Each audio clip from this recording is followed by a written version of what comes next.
Assalamualaikum warahmatullahi wabarakatuh. Halo teman-teman semua. Saya Novira Damayanti Rahma dengan NIC CP093 akan menjelaskan tentang cara instalasi dan konfigurasi dari software DB Visualizer. Lalu langsung saja untuk slide berikutnya terdapat table of contents yang dimana terdiri dari pengertian UDO, lalu ada pengertian database, yang ketiga ada pengertian dari DB Visualizer itu sendiri, lalu yang keempat ada instalasi dan konfigurasi, lalu yang terakhir ada sedikit penjelasan dari tabel purchase order yang ada pada DB Visualizer. Nah, selanjutnya adalah sedikit tentang software UDO, yang dimana merupakan sebuah software berisikan sekumpulan modul atau fitur manajemen bisnis, diantaranya meliputi modul penjualan, modul e-commerce, akuntansi, manufaktur, fitur gudang atau inventory, lalu fitur untuk manajemen proyek dan manajemen stok.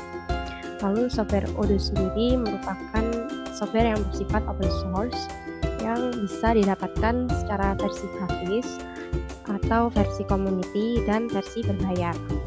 Lalu software UDO dapat dijalankan melalui cloud maupun pada lokasi dari sistem operasi Windows dan Linux. Lalu langsung saja berikutnya pada pengertian database. Database sendiri merupakan kumpulan data yang terorganisir dan disimpan serta diakses secara elektronik pada sistem komputer.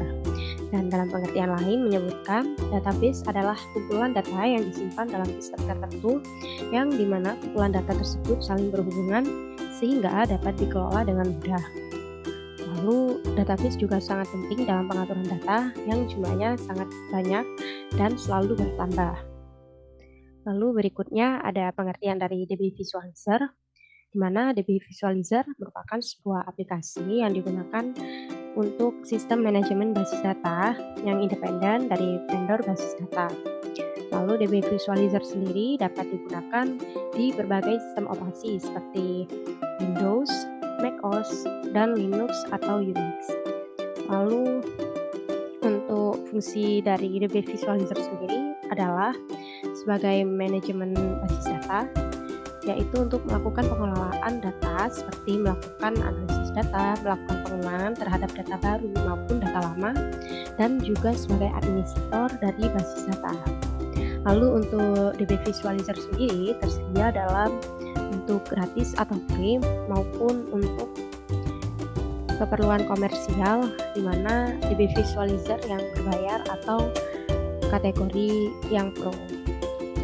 Lalu untuk selanjutnya adalah masuk ke dalam langkah-langkah dan tahap instalasi serta konfigurasi DB Visualizer itu sendiri pada sistem operasi Windows.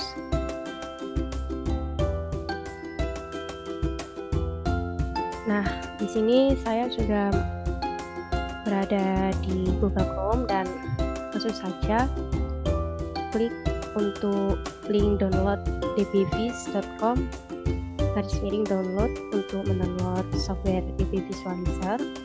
Dan kebetulan di sini saya menggunakan sistem operasi Windows, jadi saya akan melakukan download aplikasi DB Visualizer untuk Windows dengan 64 bit yang setup with Java.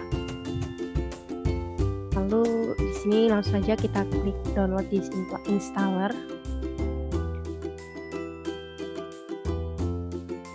Nah, sambil menunggu, di sini juga tersedia untuk software, maksud saya untuk sistem operasi Windows, sistem operasi macOS, sistem operasi Linux. Nah, jika sudah selesai melakukan download, di sini kita bisa mencari pada folder download yang ada di laptop kita. Nah, ini langsung saja kita klik untuk aplikasinya. Untuk pertama kali akan ditampilkan seperti install 4G Wizard. Kita tunggu beberapa saat.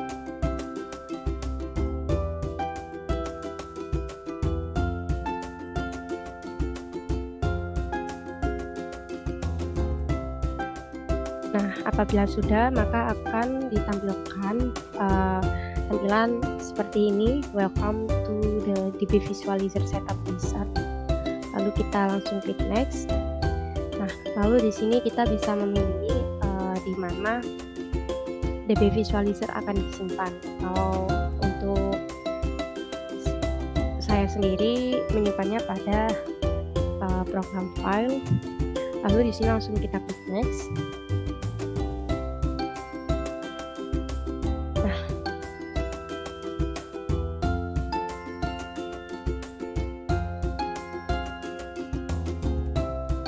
Nah, apabila sudah, nantinya akan ditampilkan untuk tampilan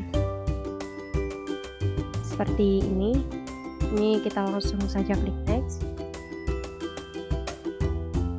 Lalu di sini juga ditampilkan select file association. Langsung saja klik next.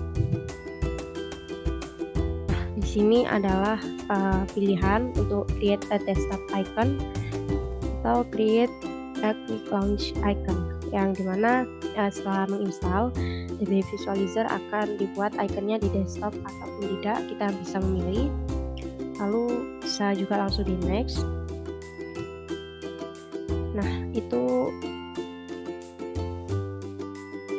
tadi adalah cara untuk melakukan instalasi pada DB Visualizer yang sudah di-download, dan berikutnya adalah melakukan konfigurasi DB Visualizer pada database Odoo kita. Jadi gunanya di sini adalah DB Visualizer sebagai aplikasi manajemen database dari software Odoo ERP itu sendiri. Ini setelah kita install, kita buka kembali, memang loadingnya sedikit lama.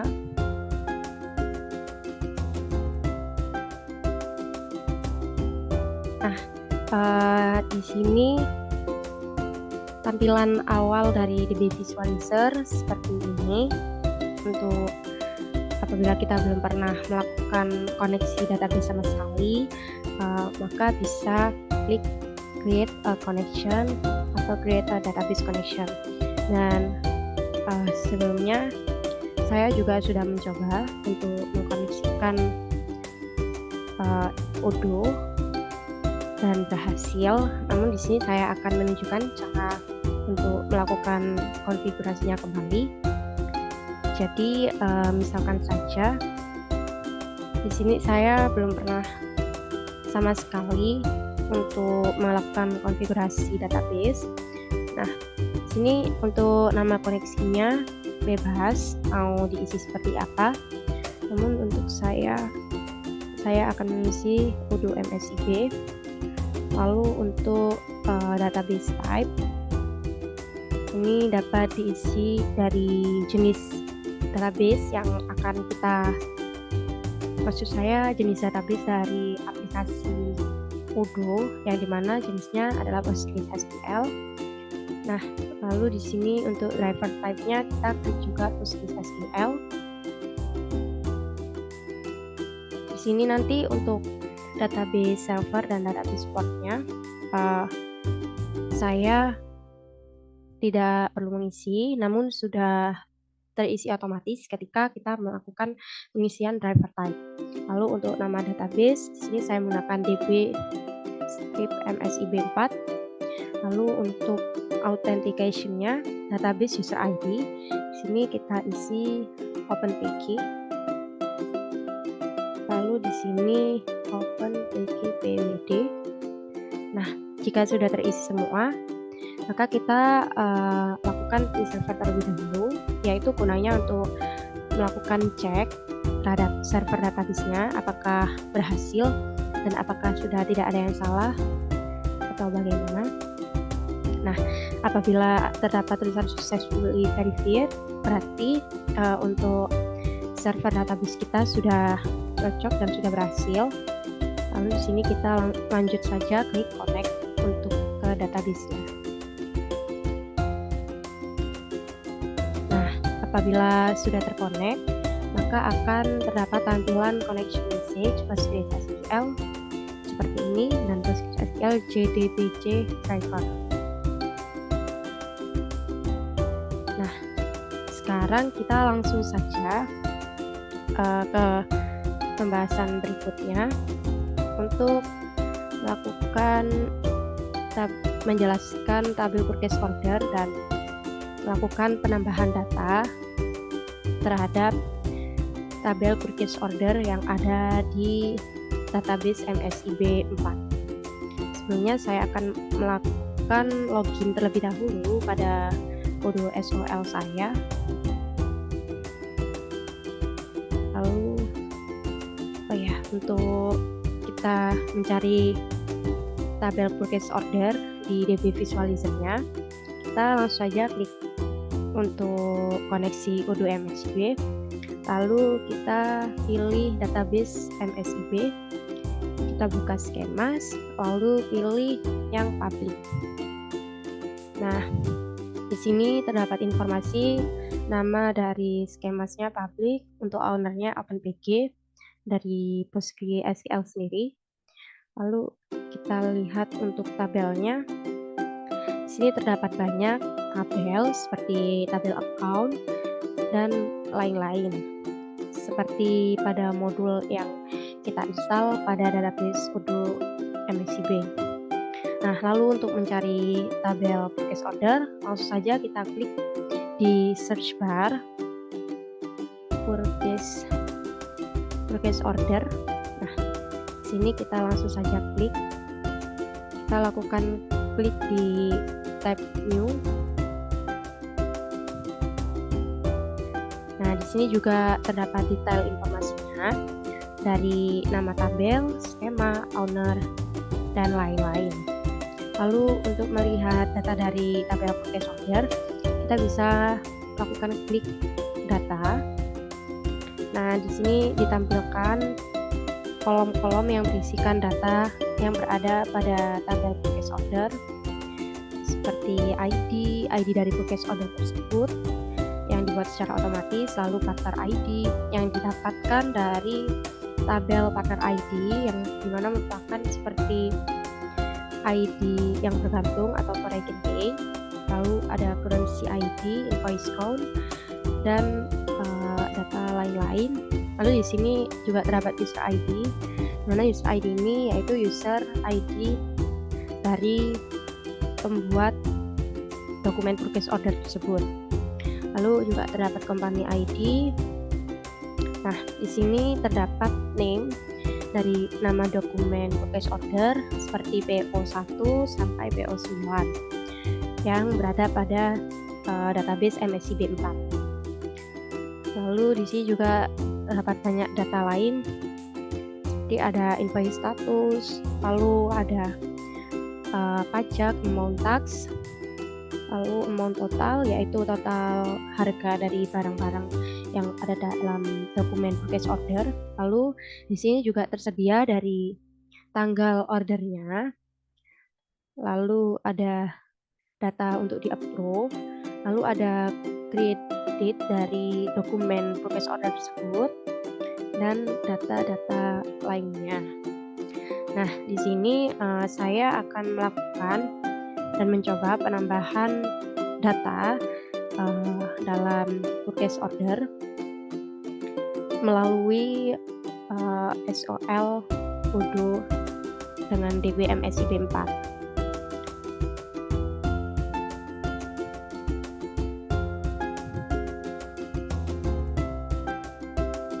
Di sini saya langsung melakukan login pada database DB MSIB 4 dengan email Novi, password Novi123.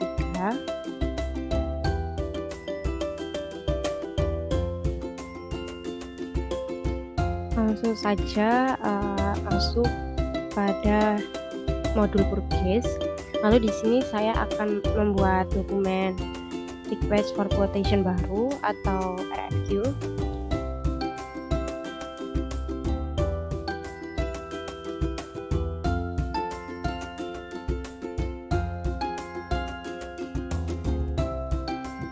Lalu di sini langsung saja untuk vendornya saya isi Azure Interior. Untuk currency atau mata uangnya adalah rupiah IDR. Lalu untuk accepted arrival saya isi untuk hari ini. Lalu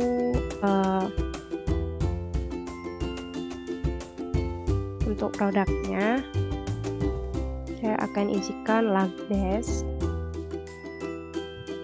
dengan satu quantity. Lalu untuk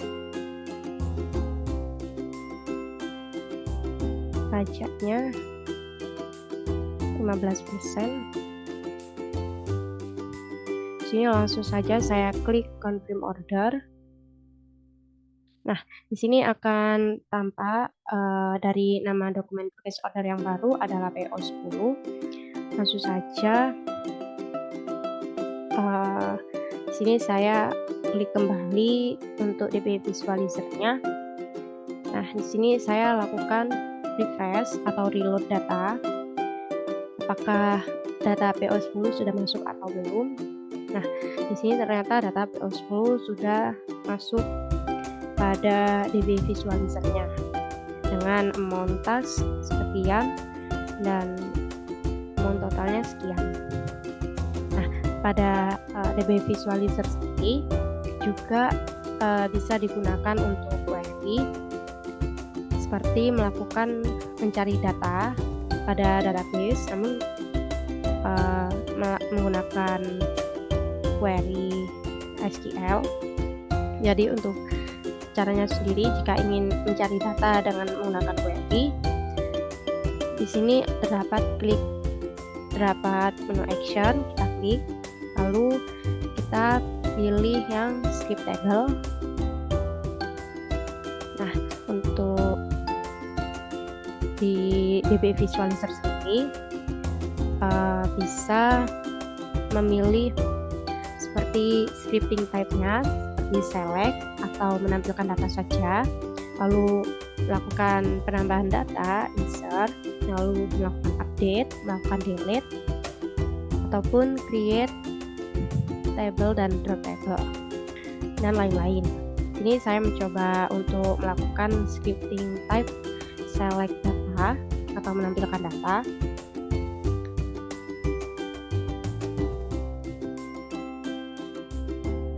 Nah, untuk melakukan select di sini scripting select datanya, semua kolom ditampilkan oleh scripting DB visualizer-nya. Jadi sama saja kita melihat dari data tabel seperti di awal untuk defaultnya. Namun di sini saya juga sudah mencoba untuk melakukan select data untuk beberapa kolom seperti kolom ID, lalu untuk partner ID, lalu payment term ID, lalu untuk user ID, company ID, name yang merupakan nama dari dokumen purchase order, lalu state yang dimana state tersebut tahapan dari dokumen purchase order tersendiri, seperti pada tahapan draft, lalu menjadi dokumen purchase maupun dokumen yang sudah dikirim. Lalu saya juga melakukan select data invoice status, lalu pada kolom amount total juga from purchase order atau dari tabel purchase order. Sini langsung saja tekan, dan berhasil akan ditampilkan semua data yang hanya